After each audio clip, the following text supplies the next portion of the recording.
अकाल मृत्यु, दुर्भाग्य, काली शक्तियाँ, बुरी राहु की महादशा अंतर्दशा, दुर्भाग्य, नकारात्मक ऊर्जा, इन सारी चीजों से बचना है तो 12 नवंबर के दिन आपको एक विशेष उपाय बताने वाली हूँ, क्योंकि 12 नवंबर है भैरव जयंती और इस जयंती के दिन कुछ उपाय आपको इन सारी प्रॉब्लम से बाहर निकाल सकता है और साथ भैरव का विशेष आशीर्वाद आपको दिला सकता है। तो ज्यादा देर नहीं करते हैं और इस वीडियो को आगे बढ़ाते हैं।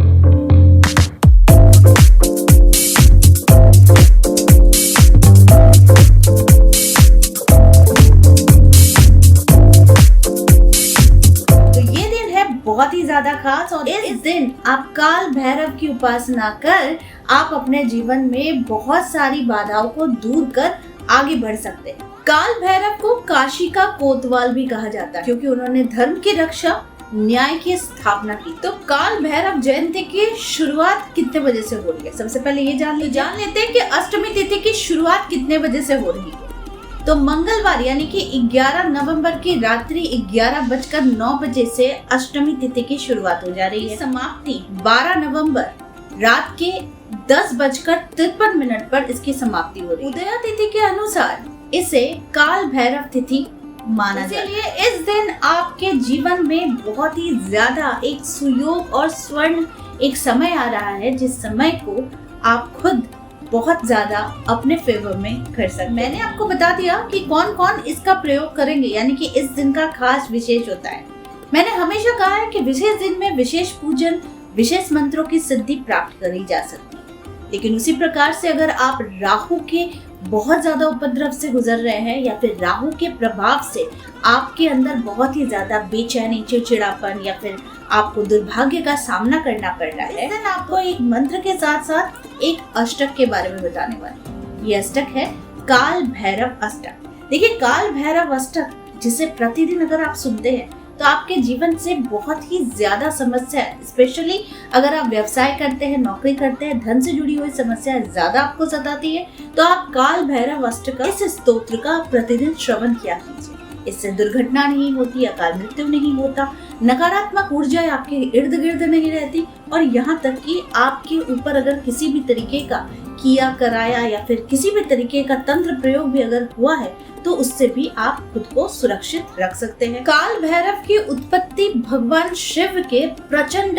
क्रोध से हुआ, तो इसीलिए उनका ही कार्य है कि न्याय की स्थापना किया था और बुराइयों का अंत हुआ। तो इसी कारण से कहा जाता है कि इस दिन काल भैरव जयंती के दिन आपको कुछ उपाय जरूर करने चाहिए। साथ में आपके जीवन से दूर कर देनी चाहिए हर उन बुराई शक्तियों को जो आपके इर्द गिर्द विचरण कर। याद रखिए, जब आप अपने ऊपर काम करते हैं तो ईश्वरीय शक्तियाँ आपके इर्द गिर्द विचरण करती हैं। आपसे जो भी मिलता है, जो भी जुड़ा रहता है, वो इंसान आपकी शक्तियों के अंदर आ जाता है, यानी कि वो इंसान भी उतना ही शक्तिशाली बन जाता है जितना वो आपके स्पर्श के साथ अपनी ऊर्जा को वो संचय करता हुआ चला जाता है। तो अगर आप इन सारी ऊर्जाओं के बीच में रहना चाहते हैं और अगर रहते भी है तो आपका कोई कुछ नहीं बिगाड़ सकता, क्योंकि किसी और की एनर्जी से भी आप खुद को सुरक्षित कर लेते हैं। लेकिन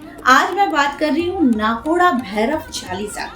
देखिए, अगर आपके जीवन में सब कुछ सही है लेकिन फिर भी कुछ सही नहीं है, यानी कि आप फिर भी बहुत परेशान हैं सब कुछ सही होते हुए भी, तो फिर मैं आपको नाकोड़ा भैरव चालीसा के बारे में मैं आज बता रही हूँ, जो आपको पढ़ना चाहिए रोज। अगर आप बिजनेसमैन हैं, आप व्यापार कर रहे हैं, आपके जीवन में धन अटक गया है, शत्रु परेशान कर रहा है, कर्ज से आप बहुत ज्यादा पीड़ित हो गए हैं, तो आपको नाकोड़ा भैरव चालीसा का पाठ इस दिन खास तौर पर जरूर करना चाहिए।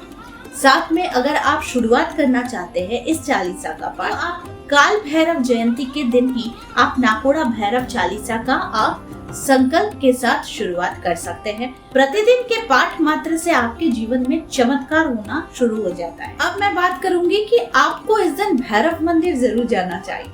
भैरव को अति प्रसन्न अगर आपको करना है तो उन्हें खिचड़ी नहीं तो फिर इमरती, अमृति, दो नाम मैंने बोला, इमरती नहीं तो अमृति से इस दिन आप काल भैरव को चढ़ा सकते हैं, वो काफी प्रसन्न होते हैं।